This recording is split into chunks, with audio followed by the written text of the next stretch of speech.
I have to preface this stating that I am a guy. I used to run quite a bit, 5 miles every day without fail. One day after finishing my run, I got a knock at the door, and it was a young man. Ask him about the duplex next door, as it was for rent. Typical questions about the neighborhood and the streets and what not. I was cordial and informative, but I had some food cooking and needed to get back inside. I told him to call the number on the sign, but before I could excuse myself inside, he interjected. The conversation went something like this. Him. Wait, do I smell pot? Dude, are you smoking weed in there? Me. No, I'm cooking salmon. Him. Oh, cause you were smoking in there.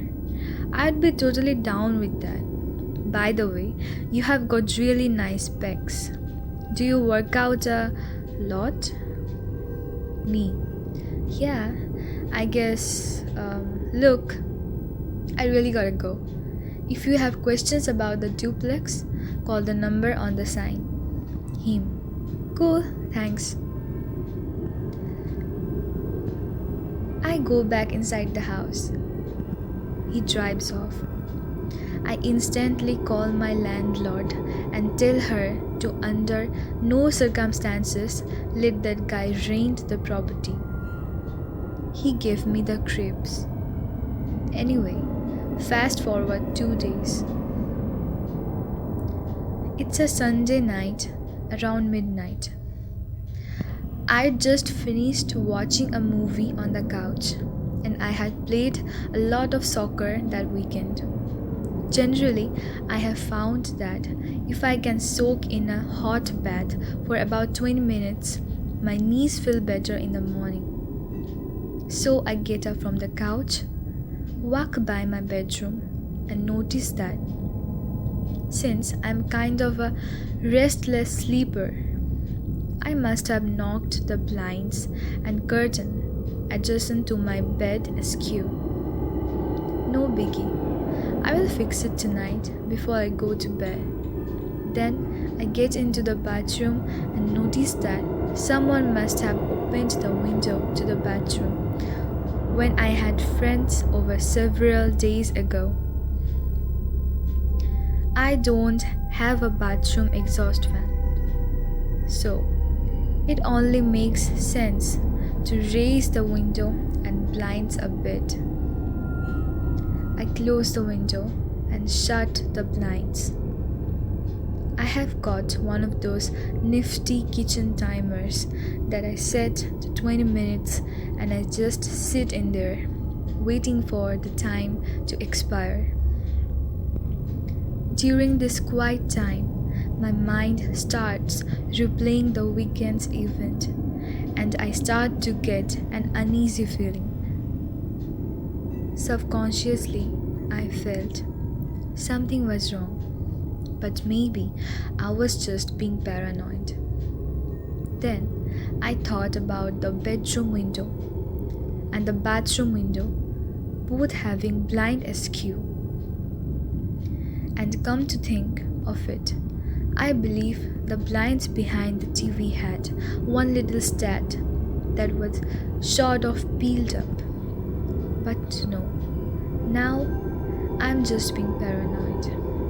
And I hadn't even thought about the weird encounter from 2 days ago.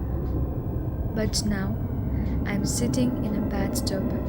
The damn timer seems frozen at this point. I tell myself that I will get up when the timer is done. Put on some clothes and take a look around the house.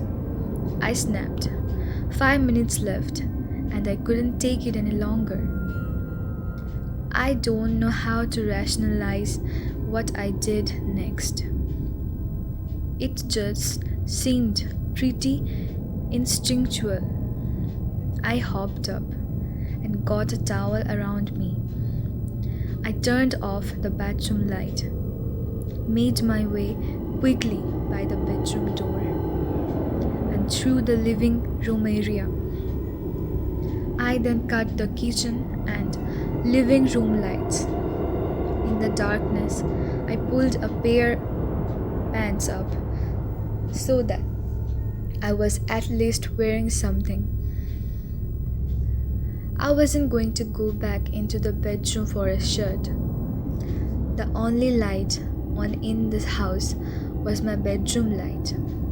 I went over to the front door and flung it open quickly to peer out. Nothing. Crickets. This was the middle of the summer, and the crickets were overwhelmingly loud.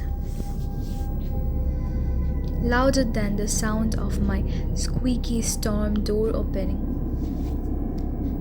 I decided I was being paranoid and turned to go back in. I turned, but at the last second, I had that thought. I won't be constant to sleep tonight unless I properly dismiss the paranoia with a walk around the house. So, I barefooted and cautiously make my way down to the front porch door and down the sidewalk to the side of my house where the bedroom windows glow. The front of the house is definitely clear. I tiptoed to the corner of the house to get a view of the side of the door. As I peer around the corner, not 20 feet away from me, I see the stranger from 2 days away. His face glued to the bedroom window.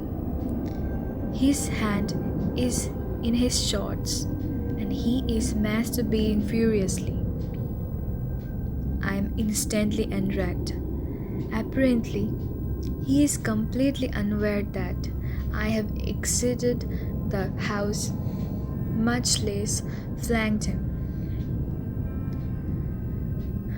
I decided in that instant to surprise him. The following conversation was a mix between my anger, his fear, and most strangely of all, the feeling of amusement that this is actually happening to me.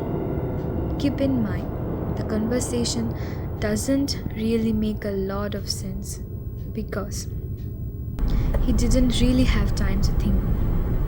And it really couldn't have been more than about 15 to 20 seconds before the ordeal was played out. Me. You sick fuck. Him. Surprised and mortified. Me. I'm going to catch you and beat the shit out of you. Him. You don't know me. Me. I know exactly who you are, and I'm going to catch you and beat the shit out of you. Him. Please don't hurt me. I'm so sorry. I'm so drunk. I'm so sorry. Please don't hurt me. At this point, it's an all-out chase across a neighbor's yard. I'm wearing nothing but a pair of warm-up pants, but I'm gaining. I was playing soccer daily at the time, so I was definitely going to catch him. But he made it easy.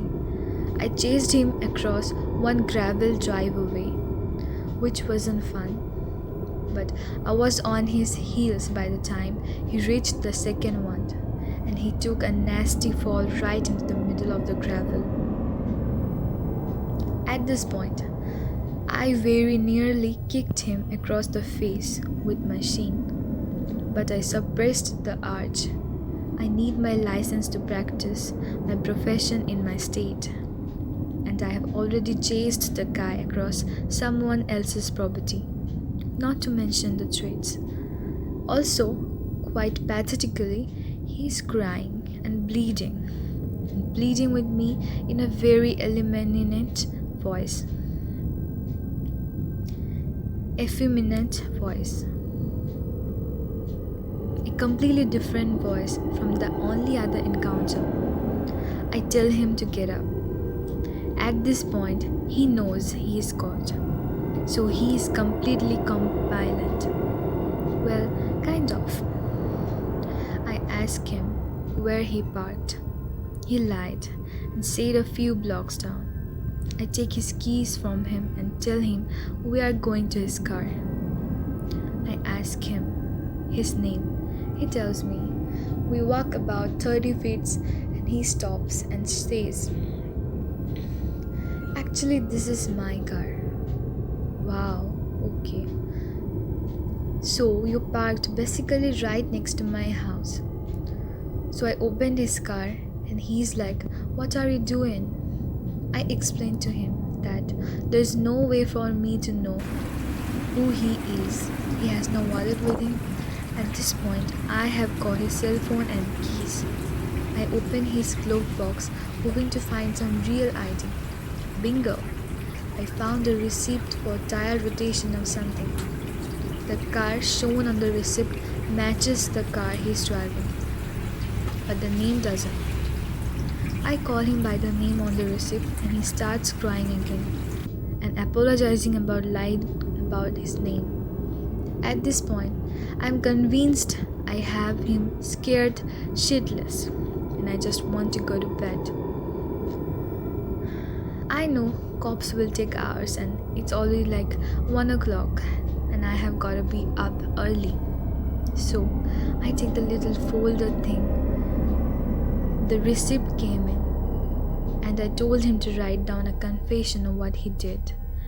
It was only just becoming apparent to me that not only was he a being Tom,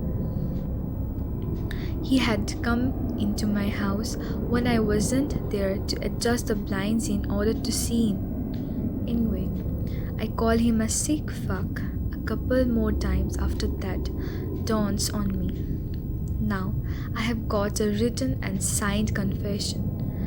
I write his license plate down and then I decide to make sure I never have to see this guy again.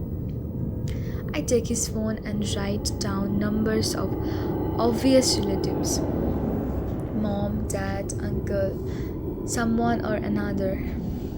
Just a few.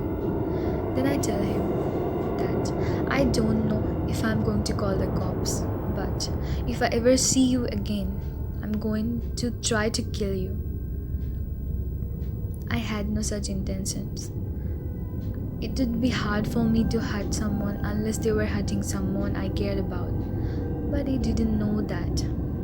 I made it clear for him that if he saw me somewhere, he'd better make sure I don't see him. Anyway, at this time, he's sitting in his car. I toss the keys and the cell phone in the car and tell him to get lost. He sits in the car sobbing for a while I walking away. But he got the engine started and leaving by the time I'm back in my house. At this point, I sit down and drink a beer and then I decided I wish I had called the cops because I'm not getting any sleep. I call the cops to show them the confession and all the information. The cop who shows up writes a few things down. He tells me I should have detained him.